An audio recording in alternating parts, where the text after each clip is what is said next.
Umaarufu haukuja polepole, ulifika kama upepo mkali. Baada ya filamu kutoka, jina la Jumanne likaanza kutajwa kila mahali: redio, mitandao ya kijamii, hata magazeti ya mjini.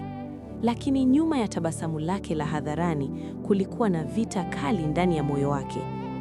Miguu yake ilikuwa bado haijapona kabisa. Madaktari walimwambia ukweli mchungu: huenda usitembee kawaida tena. Usiku ule, Jumanne alikaa kitandani hospitalini akitizama dari. Tuzo aliyoshinda haikuondoa maumivu ya mwili wala hofu ya kesho. Ndipo Aisha akaingia maishani mwake. Aisha alikuwa mwandishi wa sauti, script editor, msichana jasiri mwenye macho yaliyojaa matumaini. Alikuja kama mfanyakazi mwenzake, lakini akaondoka kama mtu aliyegusa roho yake. Unajua, watu wengi wana miguu inayotembea, lakini ndoto zao zimekufa, Aisha alimwambia. Wewe, ndoto yako bado iko hai. Maneno yale yakawa tiba. Lakini wakati matumaini yakianza kuchipua, kivuli cha zamani kikarejea. Kasim, rafiki wa utotoni wa Jumanne, aliyewahi kucheka ndoto zake. Kasim sasa alikuwa mfanyabiashara tajiri wa mjini, lakini moyo wake ulikuwa na wivu. Kasim alitaka kununua haki za stori ya pili ya Jumanne, si kwa dhamira njema, bali kuizika. Nitakulipa pesa nzuri, lakini jina lako lisitokee, Kasim alisema kwa sauti ya utulivu lakini yenye sumu. Jumanne akaa kimya. Alimkumbuka mama yake aliyekuwa bado sokoni kila siku. Alimkumbuka njaa, alikumbuka maumivu ya ajali. Pesa zilimwita, lakini ndoto ilipiga kelele zaidi. Hapana, Jumanne alisema kwa mara ya kwanza kwa ujasiri mkubwa. Ndoto yangu si ya kuuzwa kimya kimya. Uamuzi ule ulifungua mlango mwingine wa mateso. Miradi ikaanza kufeli, wafadhili wakajiondoa. Habari za uongo zikaanza kusambaa mitandaoni kuwa Jumanne ni mgumu, mwenye kiburi, hastahili kuaminiwa. Aisha akasimama upande wake. Tutaanguka pamoja au tushinde pamoja, alisema. Usiku mmoja wa mvua, Jumanne akaamua kurudi kijijini. Alimkuta mama yake bado pale pale, akikaanga maandazi. Mwanangu, mama alisema, ndoto zako sasa ni nuru kwa wengine, usiruhusu giza lirudi. Maneno yale yakampa nguvu mpya. Akiwa kijijini, Jumanne akaandika stori mpya ya mapambano, ya upendo, ya mtu anayeshindwa kusimama lakini anakataa kukaa chini. Aliipa jina Mtu Asiyesimama. Na hapo ndipo vita halisi ya ndoto ilipoanza.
Filamu Mtu Asiyesimama haikuwa tu story, ilikuwa ni maisha ya Jumanne mwenyewe.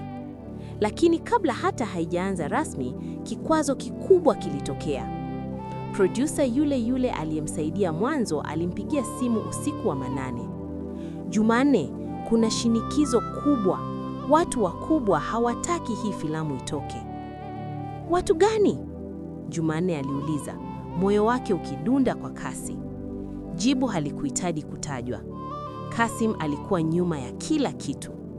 Akitumia pesa na ushawishi, Kasim alianza kufunga milango yote. Locations zikakataliwa, vibali vikacheleweshwa, hata baadhi ya waigizaji wakaogopa kushiriki. Aisha akaja na wazo hatari lakini la matumaini. Tufanye bila wao, indie, bila kelele, bila ruhusa nyingi. Ilikuwa ni kamari. Walitumia kamera ndogo, crew ndogo na roho kubwa. Lakini janga jingine likaja. Mama yake Jumanne akaanguka ghafla sokoni. Hospitali ikawa nyumbani kwao kwa mara nyingine. Daktari alisema wazi, anahitaji upasuaji haraka. Pesa hazikutosha. Usiku ule Kasim alijitokeza hospitalini. Alikuwa amevaa suti safi, tabasamu la mtu aliyeshinda. Nipe saini, leo nitamlipia mama yako matibabu yote. Kalamu ilikuwa mezani. Jumanne akaangalia mama yake aliyekuwa hoi, mashine zikitoa sauti za taratibu. Ndoto yake ilisimama mbele yake. Upendo wake kwa mama ukasimama upande mwingine. Aisha alikuwepo, machozi yakimtoka kimya kimya. Usiuze roho yako kwa hofu, alimnongoneza. Mkono wa Jumanne ulitetemeka. Sekunde zikawa kama masaa. Hatimaye akaisukuma kalamu mbali. Nikimsaliti ndoto yangu leo, nitamsaliti mama yangu kesho, alisema kwa sauti nzito. Tutapambana. Aisha alimkumbatia Jumanne. Walifanya kitu cha mwisho walichobaki nacho. Wakaweka kipande cha teaser mtandaoni. Bila matangazo makubwa, bila media, bila pesa. Lakini ukweli una sauti yake. Video ikasambaa. Watu wakagusa story. Hashtag ikazaliwa. Hashtag Mtu Asiyesimama. Ndani ya siku 3 msaada ukaanza kuingia. 1,000, 2,000, mamilioni kidogo kidogo. Producer wa kimataifa akatuma email. We want this story now. Kasim akaangalia simu yake ikizima. Kwa mara ya kwanza, pesa zake hazikumnunulia ushindi. Mama yake Jumanne akaingia chumba cha upasuaji. Na Jumanne akasimama kwa namna nyingine, si kwa miguu, bali kwa ujasiri. Lakini bado, siku ya uzinduzi ilipangwa. Waandishi wa habari walikuwepo. Kamera zilikuwa tayari. Ndipo Jumanne akapokea ujumbe mmoja mfupi. Kuna ukweli hujui kuhusu ajali yako.